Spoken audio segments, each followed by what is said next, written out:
Hello, good evening, everybody. My name is Catherine from SEB Housing, and this is the information session for the next 8 affordable condos being made available at Larkwood in Raynham. And the purpose of this session is to give you a little bit of background information on the condos, and also I'll cover the application, eligibility, and lottery process, and then what to expect after the lottery itself is run. So if you have any questions during the session, you're encouraged to either type them into the Zoom chat, or when you came into this meeting, you were muted for just so we can minimize outside noise, but you can go ahead and unmute yourself if you have any questions, and I'll be asking throughout if anyone has any questions as well. So this is a live session. It's being recorded and will be saved to SEB Housing's YouTube channel for anyone who wants to view it after tonight. And so just for background information on who we are. So SEB Housing, we are an off-site affordable housing consultant group. So we've been hired by the developer to market the affordable homes, conduct this information session. We'll also be the agency that is collecting and reviewing your lottery applications to determine a household's eligibility for the affordable housing program. And then we will run the lottery. So we're not part of the sales team. We haven't seen the homes in person, but in the initial phases of the process, we will be your main point of contact rather than that sales team over at Larkwood. But then, of course, further along in the process, you'll have direct contact with the team, the sales team at Larkwood, if you are one of the top households on the waiting list to move forward and eventually purchase one of the homes. So there's a couple steps in the process. The first is applying for the affordable housing lottery. So you're applying for the affordable housing program by self-reporting your income on a lottery application, and you'll be in touch with SEB Housing during that time. We can answer any questions you might have on the affordable housing program. We'll do a preliminary review of your application. And again, you're just self-reporting your income at that point. You're not submitting, you don't need to submit any pay stubs or anything like that. And if you're found to be eligible based off of the preliminary review, you will be given a position on the waiting list following the lottery drawing. And then the second step in the process really involves all of the other steps that you might be familiar with when you will reserve and buy one of the homes. So your opportunity to do that and move forward to that step in the process will depend on your placement on the waiting list after the lottery. So if you're one of those top households on the waiting list after the lottery drawing, you'll be moving on to the next step in the process, which is reserving one of the homes, and I'll go through what the other steps are as well. So if you haven't already, you're encouraged to go to our website. So sebhousing.com has a, right here, has a section that says affordable housing opportunities. And then if you click on I want to buy, since this is a homeownership opportunity, there is a page specific to Larkwood. So you'd be taken to that page. You'd see a downloadable version of the application in the form of a PDF, and you'd see a sample deed rider, which I'll talk about in a couple minutes, and then also the information packet. Excuse me. The information packet contains most of the information that I'm going to be covering during this session. But it's recommended that you review that information packet even if you do attend this session, because not everything is going to be covered. And it's just a good, lot of useful information there if you're interested in this opportunity that can familiarize you with the process. So if you choose to submit a lottery application and apply to purchase one of these affordable homes, you'll need to also attach a mortgage pre-approval to your application.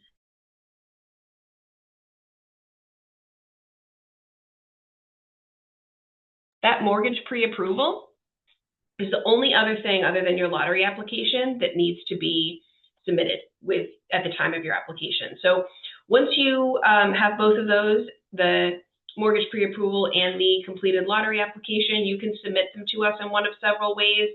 The most popular way is to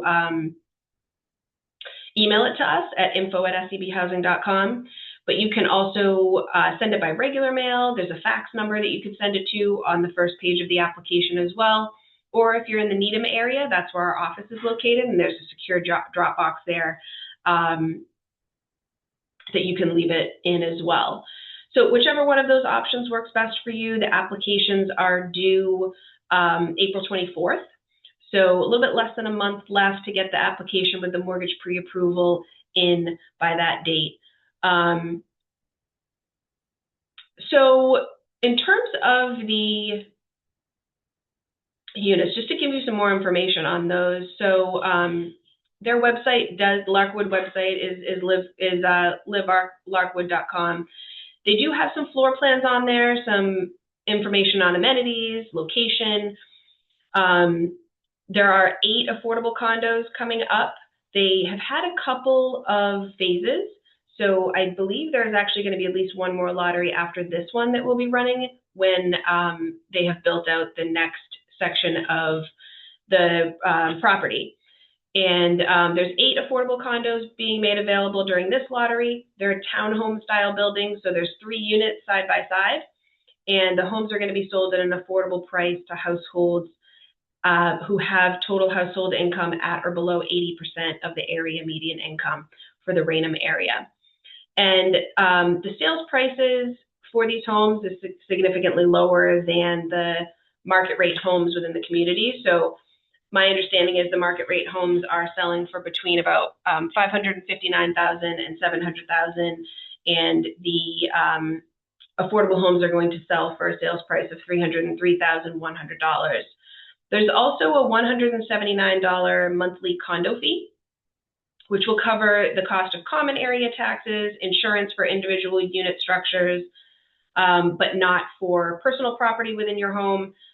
The money also goes through to reserves, the clubhouse and community expenses, and of course there's a full list of condo fees, what the condo fees will cover for buyers later on in the process. So since these homes are being made available at an affordable price, they're only going to be made available to households who qualify for the affordable housing program. And that means having an income at or below that 80% of area median income. Those AMIs, area median incomes, are amounts that the Federal Department of Housing and Urban Development sets each spring. So Raynham falls within the Boston, actually no, it doesn't fall within the Boston AMI. There is a separate AMI for the Raynham area that is used. And so that changes every year, but the sales price for these has already been set. So it's the 303,100. Since these are affordable homes, they're going to have what's called a deed rider filed along with the deed at the time of purchase. So in part, the deed rider ensures that the home remains affordable in the future, even if the first owner chooses to sell it eventually. And just to give you kind of an idea of what is in that deed rider, in part, it limits the amount from which you can eventually resell the property. So this opportunity wouldn't be for you if you're looking to buy a home, flip it, and sell it within the next year or so. It doesn't mean you wouldn't ever be able to sell the property for more than what you paid for it, but it would need to be resold to another affordable qualified buyer. And the agency that oversees the affordable housing program would be involved in the sale.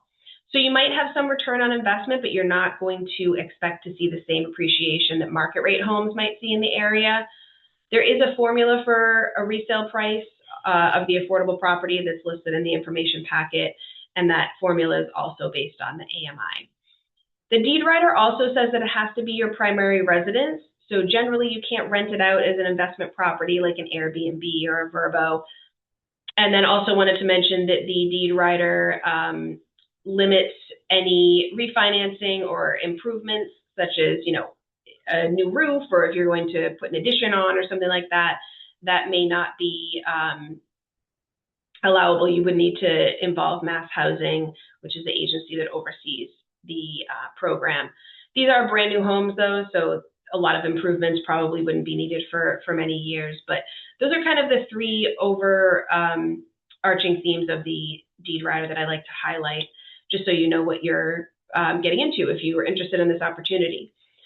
So like I mentioned, a mortgage pre-approval is required to be submitted along with your lottery application. So if you haven't already been pre-approved for a mortgage by a bank, we suggest that after you review the information packet, you rip out page 8, which lists, and I'm going to bring that up just so you can see on your screen here, the information packet. Page 8 of the information packet has the mortgage pre-approval standards for this housing opportunity. So the lender, so the bank that you're working with, should see this, this page of the information packet, because you want to be sure that the mortgage product they're offering you is going to meet the necessary standards of the Affordable Housing Program. You might also want to bring a copy of the sample deed rider, which is included as a PDF on our website listing for Larkwood, because that information, the deed rider information, can sometimes be problematic for some lenders and some loans. So certain loans aren't going to accept all the terms of that deed rider. For example, a loan under this program needs to have a fixed interest rate throughout the term of the mortgage.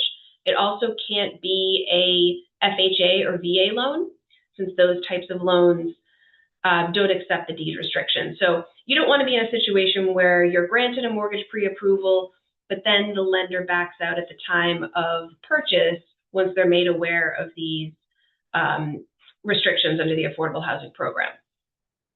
And then also along those lines, although you can choose any lender or bank that you would like to work with, our experience has been that it's very difficult or near impossible for affordable applicants to successfully close with Bank of America as a lender. We've also been told that that's the case with Chase, so you may want to avoid both Bank of America and Chase since it seems like their mortgage products aren't suited for the affordable program. But on your screen now, you can see the lenders. There's a link here to mhp.net. That is a site that has lenders listed who have affordable housing experience. They're from all different banks. There's dozens and dozens listed on this site, so you wouldn't be limited to certain banks. But you just want to make sure, we strongly recommend that you choose someone that has experience with affordable housing programs. And this website seems to consolidate a lot of them there. Any questions on the general application process before I move on to what's on your screen now, the eligibility criteria for the Affordable Housing Program?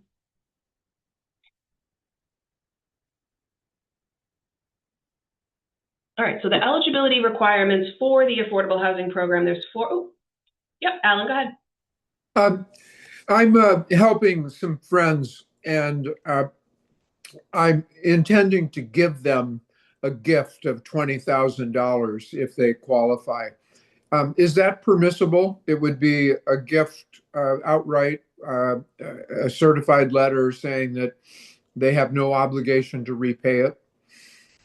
Yep, it is, but it would have to be counted towards their assets.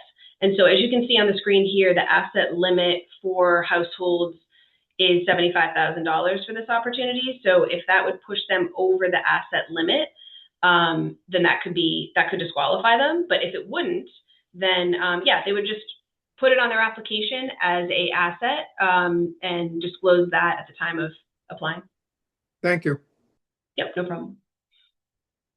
All right, so the 4 eligibility requirements that are listed in the information packet that I'll go over. The first is that everyone in the household has to qualify as a first-time home buyer.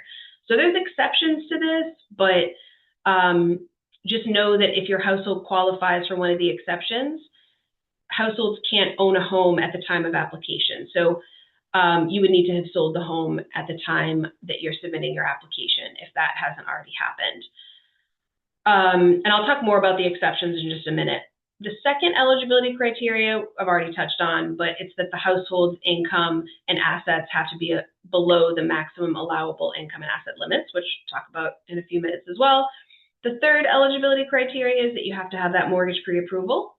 And then fourth, households can't have financial interest in the development or be a related party. So these condos are being offered by a developer. If you work for that developer, if you're related to them in some way, you may not be eligible for this lottery.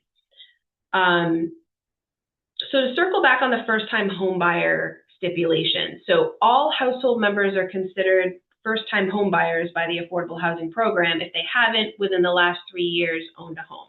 And that includes through joint ownership. So if you were listed on a deed with a partner or a spouse in the last 3 years, you were considered to have owned that home.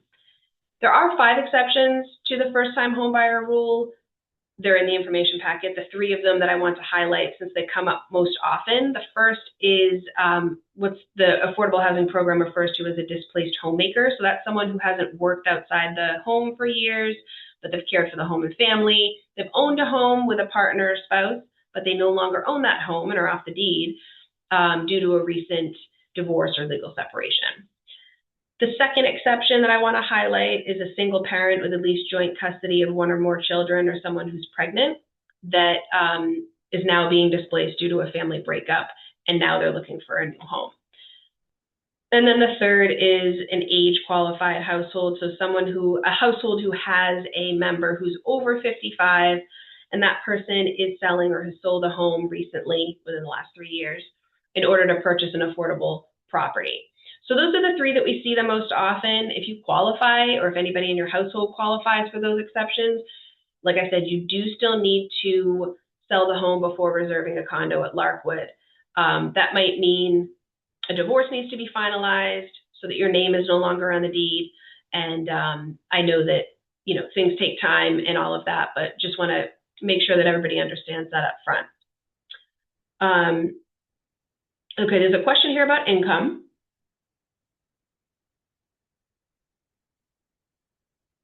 We make under the limit, but my husband is forced to work sometimes, and this causes overtime. We're worried we'll go over. We were told we could have a letter written to say that he doesn't always have the same hours or something. Does that have much influence, or will it not be taken into account? So overtime is counted, unfortunately, for the income limits. So what SEB is going to be looking at is your tax returns for the last few years to be able to project what your income is over the next 12 months. So I'll talk about that in a couple minutes as well, but if you had a letter from his employer saying that, overtime isn't going to be available, or maybe like a bonus isn't going to be paid out as it had been in the last couple of years, that could be taken into consideration. If that sort of, if overtime is required, like you said, sometimes, then it may be looked at as income that is projected to be continuing going forward. But there are ways, if you know that he's not going to be working as much overtime, if the employer was able to write something to that effect, it could be taken into account. It just kind of matters on individual circumstances and what tax returns in the past had looked like. My suggestion would just be to do the best you can in terms of estimating what your total household income is and the breakdown on your application. And then my colleagues that are reviewing the applications will be asking for any follow-up information that they need. All right, so the income limits, I'm actually talking about that next. If anyone, like I mentioned, these affordable condos are being made available to purchase at prices that are lower than the market rate homes, and only households who qualify under these limits here will be able to purchase.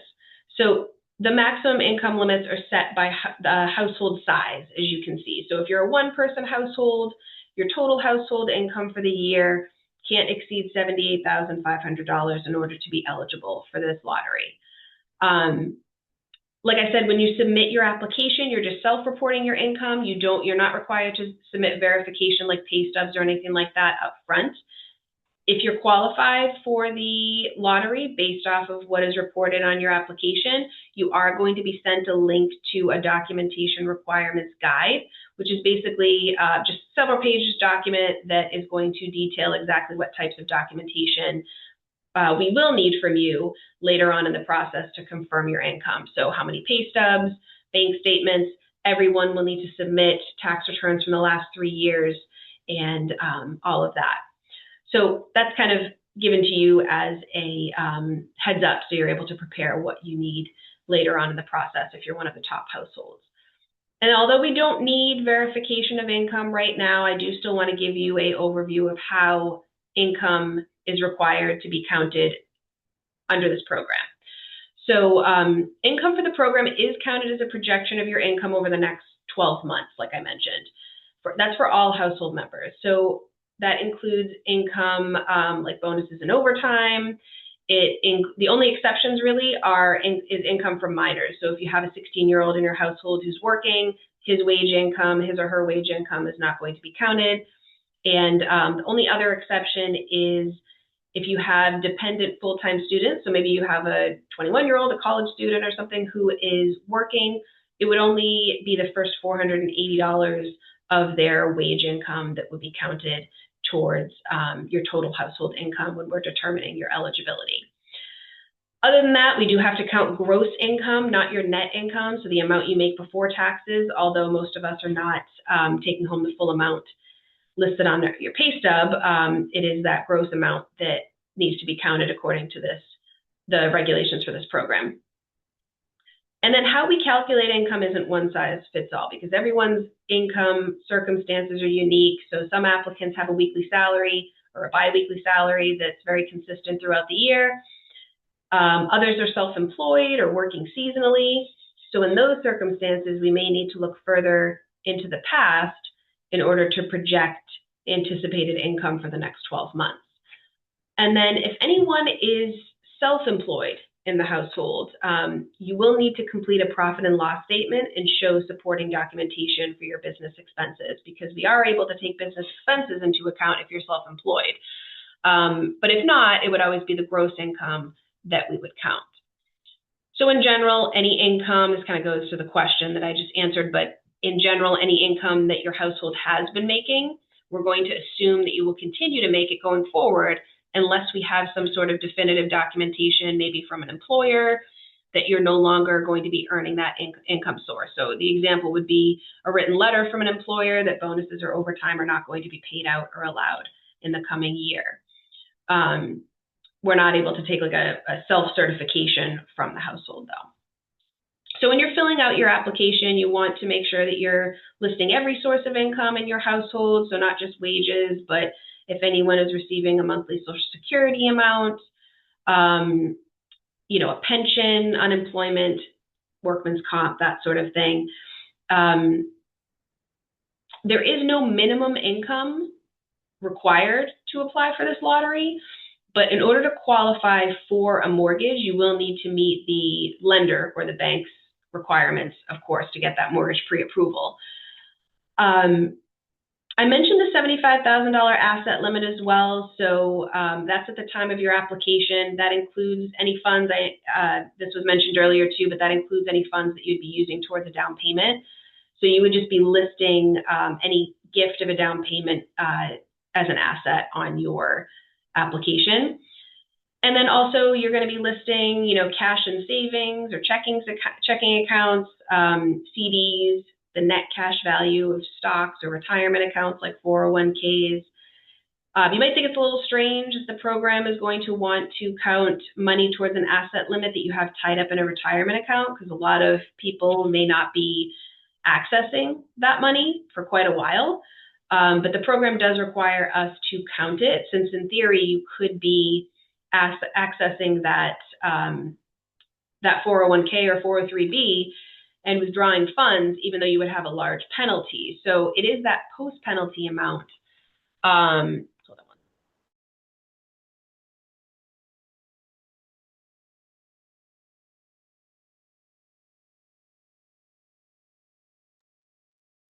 Sorry about that. It is the post-penalty amount that we need to count. So that net cash value. So if you have a 401k or a 403b, you would be asked to get a letter from the financial institution that holds that account for you, and they would be listing the post-penalty amount, since that is the amount that would be counted towards your assets. And then we don't need information about personal assets like cars or jewelry or anything like that, since they won't be counted. It's just sort of the accounts. So I covered a lot of the eligibility criteria for the affordable housing program and the lottery. Just a reminder again, if you have any questions, let me know, and we'll be talking about the lottery process. I do have one question here. Should we include the 529 account we have for our son's college? Yes, Yep, so any kind of account like that should be listed as well. All right, so if you're interested, you're in the lottery or in purchasing one of these condos, you're encouraged to apply as early as possible, get the process started. SEB, once we receive your application, will review it and contact you if any information is missing or appears incorrect, so you'll have a chance to correct that and resubmit. And remember to attach that mortgage pre-approval as well. If you're found eligible for the lottery, you'll be sent a lottery application number in the form of a series of numbers. So that's the number that will be drawn in the lottery eventually. And it's meant to be anonymous, so your name is not called out during the lottery. So it's not a ranking of any sort at this point. It just corresponds with the order in which we approved your application. So if you were the very first person whose application was approved for this lottery, your number would be A.001.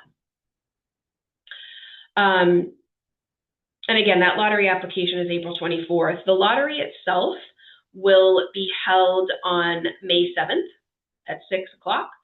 And we'll create the waiting list shortly after the lottery. That evening, usually I'm creating them. And the top households will be invited by SEB Housing to move forward to reserve the unit, move on to the mortgage commitment, and then purchase one of the homes. So it will be the same format as this information session in terms of it being via Zoom. And depending on the number of applicants, the lottery application numbers will either be drawn from a box or they'll be sorted by a computer and screen shared. We'll probably be doing the screen share and randomizing by a computer. So every lottery number will be picked during the lottery. Sometimes you think, there's 8 condos, they're going to select 8 lottery application numbers, but that's not how these lotteries work. So the lottery drawing is held because it will help us create an order of priority for the next steps in the process, which is, the waiting list. So if you're watching the night of the lottery, you're not going to know your placement on the waiting list during the drawing itself, because all applicant numbers are drawn in the lottery at the same time. So since all households are drawn, there's going to be applicants who are type 1 households, single person households, or type 2 households, or type 3 households. And type 3 households are going to have priority on the waiting list because these are 3-bedroom homes.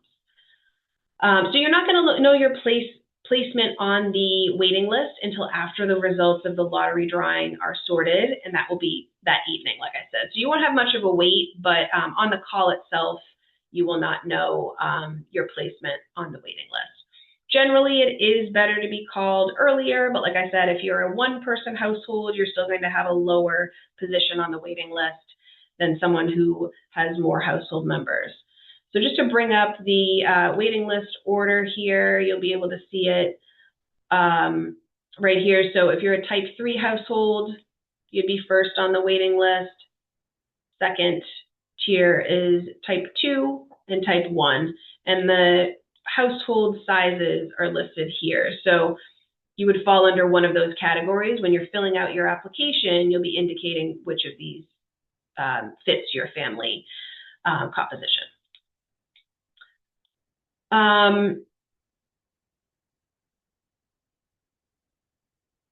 So once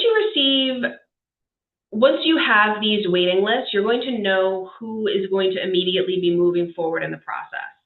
So it is not going to just be the first 8 people on the waiting list. It will likely be more than that, because usually what happens is, if there's 8 condos, it's not usually the first 8 people who are approved for and follow through with the full process. So my colleague could be requesting information from, 10 or 15 people to try to move forward in the process to sell the 8 homes. So if you are one of the households who is asked to submit information and move on to the next step in the process, which is, submitting pay stubs and bank statements and tax returns and all of that, if you're not one of the top 8 and, all 8 people ahead of you end up purchasing the homes, you could submit your information and then not have the opportunity to purchase one of the homes. So just want to put that out there. But like I said, it does usually take more than 8 people to fill 8 homes or to sell 8 homes based off of the requirements of the program. So once we receive your application package, we'll let you know if there's anything missing. Most applicants don't submit a 100% complete packet on the first try, and that's for a couple reasons. The first is just there's a lot of information required. And then also, even if you do submit a mostly or a full application package for us with all of your pay stubs and everything, there might be further questions that we have on what we're reviewing. So if we're looking at a bank statement and we're not sure about some deposits or something like that, we may need to request more information from you. So don't get discouraged if you go back and forth a little bit with SEB Housing. Our goal obviously is to make sure that everyone has a complete application, and we're happy to move, to go back and forth with you a little bit to make sure we make that happen. So ultimately, if you're found to be eligible by SEB Housing after we've reviewed your income information, our next step in the process is to send your file to the monitoring agent for this lottery. And so for this affordable housing opportunity, it's Mass Housing. And when they do a review of your application, they're going to give us the green light that you're eligible to move forward. So it's kind of like a double check of what of our approval. Once the monitoring agent has approved your application, this process becomes a lot more similar to if you were purchasing a market rate home. So if you've been approved by both SEB Housing and Mass Housing, it is that point in the process where you might want to hire an attorney if you want one to assist you in navigating through the process. It's encouraged, it's perfectly acceptable to do that. Because obviously purchasing a home is a huge decision, so you want to make sure that you are understanding the process and are well represented. But we wouldn't recommend that anybody does that before you've been approved by both parties first. So once the monitoring agent has approved your application, we'll put you in touch with the sales team over at Larkwood, and you'll be scheduling a time to tour the condo, complete a reservation agreement once you've selected one of the homes, and you'll be responsible for a $500 refundable deposit at that time to reserve the home.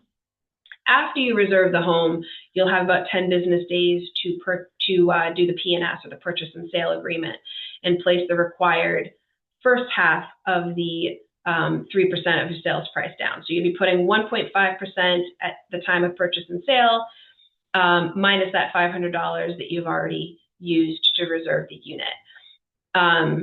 Your purchase and sale agreement is one of the last steps in the process, and it's going to include certain agreed upon contingencies and probably a closing date for you as well. Once that purchase and sale is signed, you will need to go back to the bank or the lender who issued your mortgage pre-approval and obtain a mortgage commitment.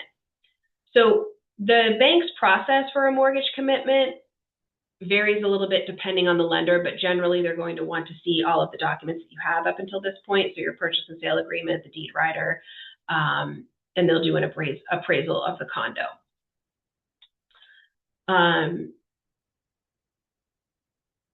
So there's a question here, are we able to know how many people have applied so far that were approved? Yes, I think there's 11 so far, and there's a couple pending who have incomplete applications. Usually that means that the mortgage pre-approval wasn't submitted. Will we only be able to view homes after we are approved? Yes. So the sales team, and this is typical for most of these properties, the sales team is only going to do tours for households who have been approved by SEB Housing and are moving on to the next step in the process. So if you're one of the top households on the waiting list and you have submitted your income information and all of that and been approved by us, that you would be able to go ahead and tour. Like I said, they do have some floor plans and things like that, photos, renderings, and everything on their website if you want to take a look at that in the meantime. So buyers, households have to remain eligible for the affordable housing program up until closing. So about 3 or 4 weeks prior to your closing date, SEB Housing has to conduct a final review of your finances. So we would ask for updated pay stubs, bank statements, and then also your mortgage commitment letter that you would have at that point. So if you have maintained eligibility, we also have to send your application package to the monitoring agent again for their final review. So it's kind of 2 sets of the same review again. And if your eligibility is maintained, you can move towards closing. Once you've closed on the home, you can move in. There's no future income or asset eligibility reviews. So a lot of times we have to question, if I get a raise 2 years from now, or if I start a new job that pays more and I wouldn't have qualified for this lottery in 2 years from now, that doesn't matter because you qualified at the time of purchase. So, so don't worry about that. And then one other thing I just wanted to mention, this kind of is besides the point, but we get questions about taxes a lot, so property taxes. So the Raynham tax rate is currently for FY 2026 is $11.75 per $1,000. So the annual taxes for this condo that's $303,100 is estimated at about $3,500. I have it as $3,560 per year. And that's based off of the affordable sales price. So they're not, you're not paying taxes on a market rate sales price home, which is good. So you can plan for that. That about covers what I wanted to get through in the information packet tonight. But if you're watching this after the fact on YouTube or anything like that, and you want to ask a question or email us, you can send an email to info@sebhousing.com. You can also call us at this number, and we'll be happy to answer anything. Is there any other questions? Yes. Is there an expiration date on pre-approvals? We had one done 2 years ago. Income hasn't really changed. They would. I don't know if there is an expiration date per se, but I know that if it was 2 years ago, they would require another one. We wouldn't be able to approve, and the state wouldn't approve one that was probably sometime, over 30 days. Thank you.